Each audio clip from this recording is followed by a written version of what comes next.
building blocks of proteins.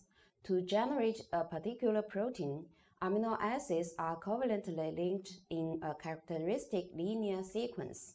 The question is, how the same 20 amino acids constitute so many different proteins?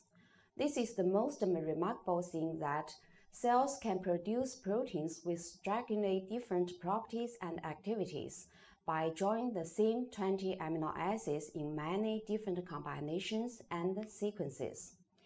Let's look at how the amino acids are linked to form the linear sequence. Here shows that 2 amino acids can be covalently joined through dehydration from the alpha carboxyl groups of one amino acid and the alpha amino group of another to form a special bond called peptide bond. 2 amino acids joined by a peptide bond form dipeptide. 3 amino acids can be joined by 2 peptide bonds to form a tripeptide. Similarly, 4 amino acids can be linked to form a tetrapeptide, and so forth. When a few amino acids are joined in this fashion, the structure is called an oligopeptide. When many amino acids are joined, the product is called a polypeptide. Proteins may have thousands of amino acid residues. The terms protein and polypeptide are sometimes used interchangeably. Polypeptides generally refer to those peptides with molecular weights below 10,000, and proteins usually have higher molecular weights. This figure shows the structure of a pentyl peptide.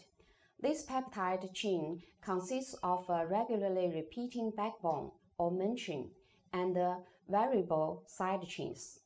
Each amino acid unit in a peptide is often called a residue, reflects the loss of the elements of water when one amino acid is joined to another.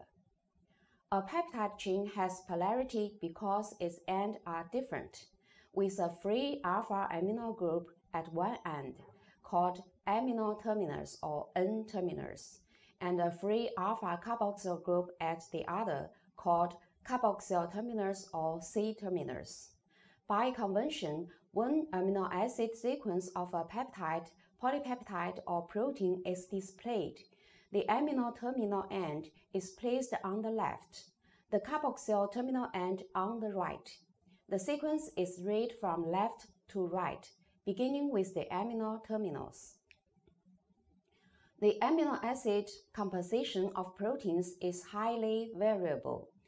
The 20 common amino acids almost never occur in equal amounts in a protein. Some amino acids may occur only once or not at all in a given type of protein. Others may occur in large numbers. The proteins with very different functions differ significantly in the relative numbers of each kind of amino acid residue. The free alpha amino group and carboxyl group, as well as the R groups of some amino acids, can ionize. In a peptide, this contributes to the overall acid-base properties of the protein molecule.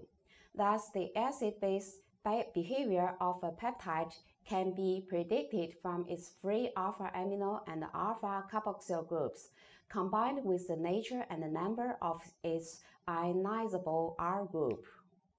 Just like free amino acids, a peptide has characteristic isoelectric pH at which it presents as the dipolar ion. With no net electric charge, they do not move in an electric field.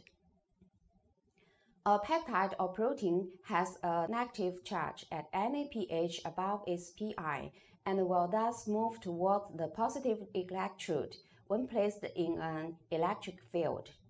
At any pH below its pi, the peptide has a net positive charge and will move toward the negative electrode.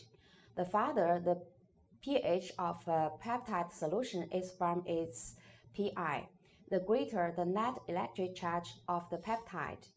These properties are exploited in some of the techniques used to separate peptides and proteins. Naturally occurring peptides range in length from 2 to many thousands of amino acid residues. Even the smallest peptides can have biologically important effects. For example, a number of hormones are small peptides, such as oxytocin, which is secreted by the posterior pituitary gland and stimulates uterine contractions, contains 9 amino acid residues. Another example is glutathione. It is a tripeptide composed of glutamate, cysteine, and glycine. The first peptide bond is formed between the gamma carboxyl group of glutamate and alpha amino group of cysteine. The reducing sulfhydryl group of cysteine is the functional group. Glutathione acts as antioxidant to protect biomolecules from oxidation. Glutathione acts as antioxidant to protect biomolecules from oxidation. So here's the summary of this section. Amino acids can be joined covalently through peptide bonds to form peptides and proteins. Cells generally contain thousands of different proteins, each with a different biological activity. Biologically active peptides and proteins occur in a vast range of size and compositions. Some naturally occurring peptides have only a few amino